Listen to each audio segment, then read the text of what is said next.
സമ്പാദിയും ജടായുവും. സൂര്യദേവന്റെ തേരാളിയായ അരുണന്റെ മക്കളായിരുന്നു സമ്പാദി, ജടായു എന്നീ പക്ഷികൾ. ജ്യേഷ്ഠനായ സമ്പാദിക്ക് ജടായുവിനെ വലിയ ഇഷ്ടമായിരുന്നു. അവർ ഇടയ്ക്കിടെ ഓരോ മത്സരങ്ങൾ വെക്കും. മിക്കപ്പോഴും ജയിക്കുക സമ്പാദിയായിരിക്കും. ഒരു ദിവസം ജടായുവും സമ്പാദിയും ഒരു പറക്കൽ മത്സരം നടത്താൻ തീരുമാനിച്ചു. ആരാണ് കൂടുതൽ ഉയരത്തിൽ പറക്കുക അയാളാകും മത്സരത്തിലെ വിജയി. ഇത്തവണ ജ്യേഷ്ഠനെ തോൽപ്പിക്കണം ജടായു തീരുമാനിച്ചു. ജ്യേഷ്ഠ, ഞാൻ പറന്നുയർന്ന് സൂര്യഭഗവാനെ തൊടുന്നത് കണ്ടോളൂ. ജടായു ചിറകുകൾ വീശി സൂര്യനെ ലക്ഷ്യമാക്കി പറന്നു. ഇടയ്ക്കു സമ്പാദി ജടായുവിനേക്കാൾ മുമ്പിലെത്തി. അപ്പോൾ ജടായു വാശിയോടെ പറന്ന് സമ്പാദിയേക്കാൾ ഉയരത്തിലെത്തി. സൂര്യനോട് അടുക്കും തോറും ചൂട് കൂടിക്കൂടി വന്നുകൊണ്ടേയിരുന്നു. ഇനിയും മത്സരം തുടർന്നാൽ ആപത്താണ്, സമ്പാദി ചിന്തിച്ചു. ജടായു, ഇവിടെ വെച്ച് മത്സരം മതിയാക്കാം. കൂടുതൽ ഉയരത്തിൽ പറന്ന നീ തന്നെയാണ് എന്നേക്കാൾ മിടുക്കൻ, സമ്പാദി പറഞ്ഞു. പക്ഷെ ജടായു അതനുസരിച്ചില്ല.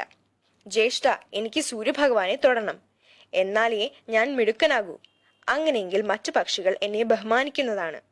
ജടായു വീണ്ടും ഉയർന്നു പറക്കാൻ തുടങ്ങി. അനുജനായ ജടായുവിനെ തനിച്ചാക്കാൻ പറ്റില്ലല്ലോ. അതുകൊണ്ട് സമ്പാദിയും പിന്നാലെ ഉയർന്നു പറന്നു.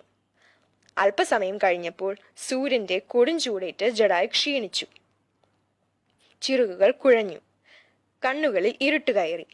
ജ്യേഷ്ഠ, സൂര്യഭഗവാന്റെ ചൂട് എനിക്ക് താങ്ങാൻ കഴിയുന്നില്ല, എന്നെ രക്ഷിക്കൂ, ജടായു സമ്പാദിയെ വിളിച്ചു കരഞ്ഞു. സമ്പാദി പെട്ടെന്ന് ഉയർന്നു പറന്ന് ജടായുവിന്റെ മുകളിലെത്തി. എന്നിട്ട് തന്റെ കൂറ്റൻ ചിറകുകൾ വിരിച്ച് അനുജനെ സൂര്യകിരണങ്ങളിൽ നിന്നും രക്ഷിച്ചു. ജടായു, ക്ഷീണം മാറിക്കഴിയുമ്പോൾ നീ താഴേക്ക് പറന്നോളൂ. അത്രയും നേരം ഞാൻ നിനക്ക് തണലായി നിന്നോളാം, സമ്പാദി പറഞ്ഞു. സമ്പാദിയുടെ ചിറകിന്റെ തണലിൽ നിന്നും ക്ഷീണം മാറിക്കഴിഞ്ഞപ്പോൾ ജടായു താഴേക്ക് പറന്നു. എന്നാൽ കൊടും ചൂടുകളുള്ള സൂര്യകിരണങ്ങളേറ്റ് സമ്പാദിയുടെ ശരീരം പൊള്ളി, ചിറകുകൾ കരിഞ്ഞു. സമ്പാദി ശക്തി നശിച്ച് താഴേക്ക് വീണു. ഭൂമിയിൽ പതിച്ച സമ്പാദി പിന്നീടുള്ള കാലം നിശാകരൻ എന്ന മഹർഷിയുടെ സേവകനായി കഴിഞ്ഞുകൂടി.